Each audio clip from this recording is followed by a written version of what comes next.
La cruz es el clímax de la historia redentora, la ratificación del nuevo pacto, la expiación única por el pecado, la satisfacción de la justicia divina, la propiciación de la santa ira de Dios, el epítome del amor y la gracia soberana, el objeto necesario de la fe salvadora y la única esperanza de la vida eterna.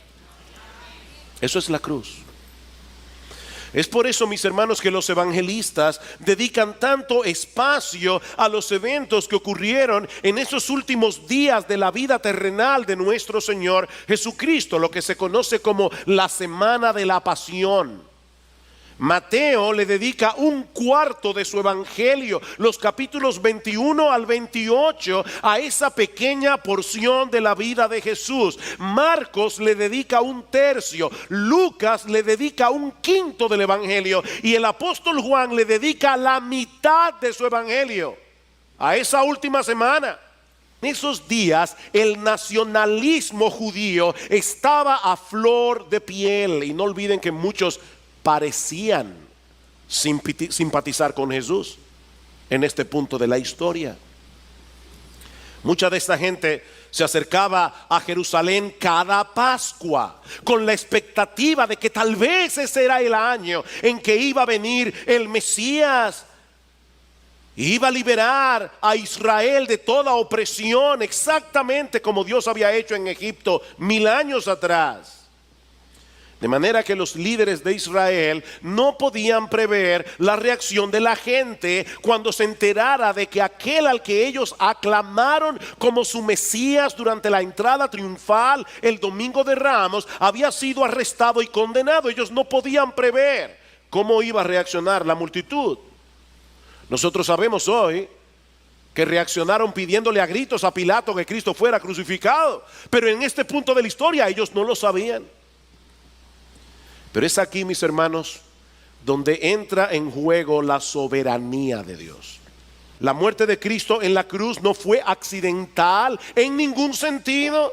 Dios estaba detrás de los eventos, controlando cada detalle para que todo sucediera en esos días de la forma precisa y en el momento preciso. Porque por un lado, Cristo no solo debía morir, sino que debía morir en una forma específica. Dios en su soberanía habría de guiar las cosas para que Cristo muriera en la cruz del Calvario como un sacrificio sustitutivo en lugar de los pecadores que Él había venido a salvar. Dios se iba a encargar de que Cristo muriera en una cruz. Mis hermanos, Cristo no podía morir de otra manera que no fuera la cruz, para que su muerte pudiera tener eficacia redentora. Es por eso que los evangelios sinópticos, es decir, Mateo, Marcos y Lucas, conectan la muerte de Cristo con la fiesta de la Pascua. ¿Y qué fiesta era esta? Bueno, a mitad del mes de Nisan, que en nuestro calendario corresponde a los meses de marzo o abril, los israelitas, por orden divina, sacrificaban un cordero en la tarde del día 14, que luego debían comer esa noche en familia. Ahora recuerden que los judíos contabilizaban los días de caída de sol a caída de sol. Así que el cordero pascual era sacrificado el 14 en la tarde, era comido el día 15 en la tarde, en la noche. Inmediatamente después comenzaba la fiesta de los panes sin levadura, en la que los judíos recordaban por 2 semanas la salida de Egipto, es decir, el éxodo. Estas dos fiestas estaban tan relacionadas la una con la otra que a menudo las dos eran señaladas simplemente como la fiesta de la Pascua. Amigos que están aquí hoy, escúchenme bien. Todos nosotros cada día merecemos morir por causa de nuestros pecados. El hecho de que nosotros sigamos vivos a pesar de que pecamos todos los días es una increíble misericordia de Dios. Mis hermanos, el pecado es alta traición contra el Rey del universo. Es por eso que el juicio vendrá tarde o temprano, como vino esa noche sobre la nación de Egipto. ese día 15 de Nisán, en todas las casas de Egipto había un muerto, por causa de la justa ira de Dios. Y escuchen bien, no solamente en la casa de los egipcios estaban amenazadas, sino también en la casa de los judíos. Y ese punto es importante. Como bien ha dicho un comentarista, Dios no iba a pasar por alto a los judíos simplemente por el hecho de ser judío. Pero aún en medio de ese juicio, Dios manifestó su misericordia al proveer una puerta de escape, un refugio.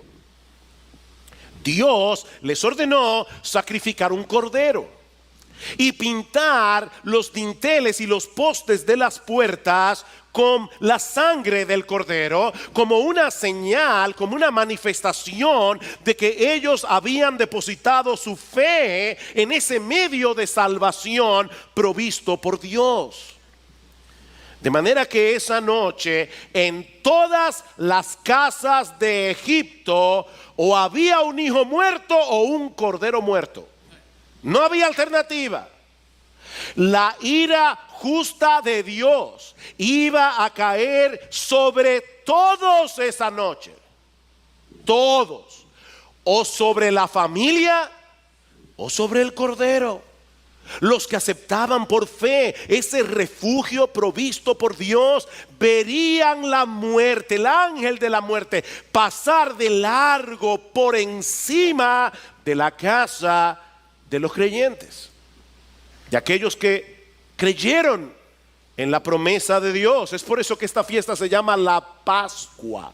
Esta es una palabra hebrea que significa pasar por encima. De hecho, en inglés es Passover, que significa exactamente eso mismo, pasar por encima. La ira de Dios pasó de largo sobre todas las casas que se refugiaron por fe en ese sacrificio sustitutivo que apuntaba hacia el cordero que Dios habría de proveer cientos de años más tarde en la persona de nuestro bendito, glorioso, excelso, maravilloso, exaltado Señor y Salvador Jesucristo.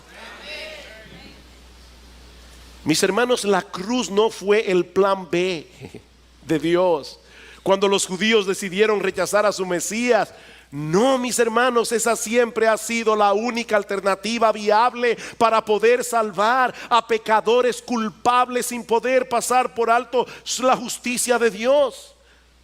Aunque esto es incomprensible para nosotros, ¿saben qué, mis hermanos? La cruz estuvo en la mente de Dios desde toda la eternidad. ¿Vieron eso? La cruz y todos los que se iban a salvar por esa cruz estaban en la mente del Dios Trino desde toda la eternidad. Es por eso que en Apocalipsis capítulo 13, en el versículo 8, se habla de los impíos como aquellos cuyos nombres no estaban escritos en el libro de la vida del Cordero, que fue inmolado desde antes de la fundación del mundo. ¿Oyeron eso? El Cordero que fue inmolado desde antes de la fundación del mundo.